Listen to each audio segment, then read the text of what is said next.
Recall that there are two types of cellular transport, passive and active. Passive requires no added energy, but active does require added energy.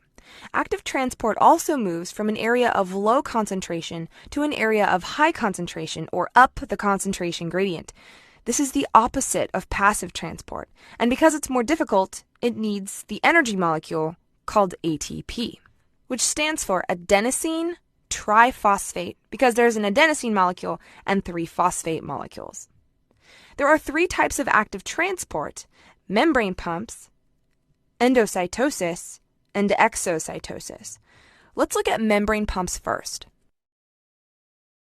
Membrane pumps are just carrier proteins that move substances from areas of low concentration to areas of high concentration. Let's look at the sodium-potassium pump to see how it works. Outside the cell, there's a high concentration of sodium ion, or Na+. The brackets represent the word concentration. Inside the cell, there's a high concentration of potassium ion, or K+. The cell has ion channels that will allow these ions to diffuse and reach equilibrium, but the cell doesn't actually want that.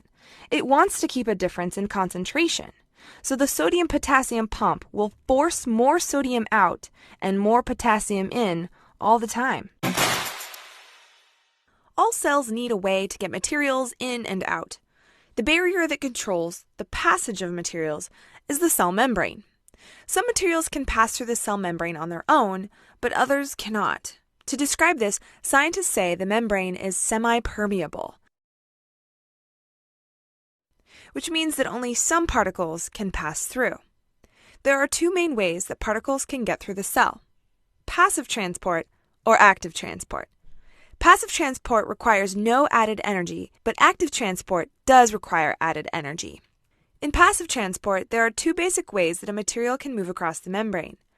Nonpolar molecules like carbon dioxide and oxygen are soluble in lipids, so they can pass right through the phospholipid bilayer.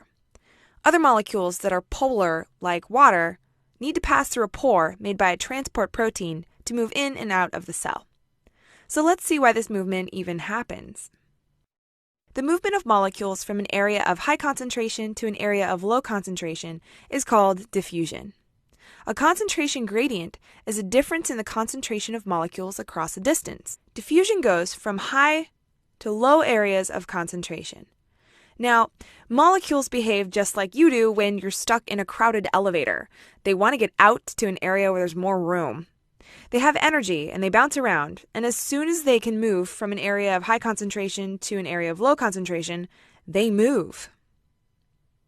Now, there are 3 factors that affect the rate at which they move, and those are temperature, the starting concentration, and the size of the particles. Particles at a higher temperature, more extreme differences in starting concentration, and smaller sizes all tend to diffuse at a faster rate.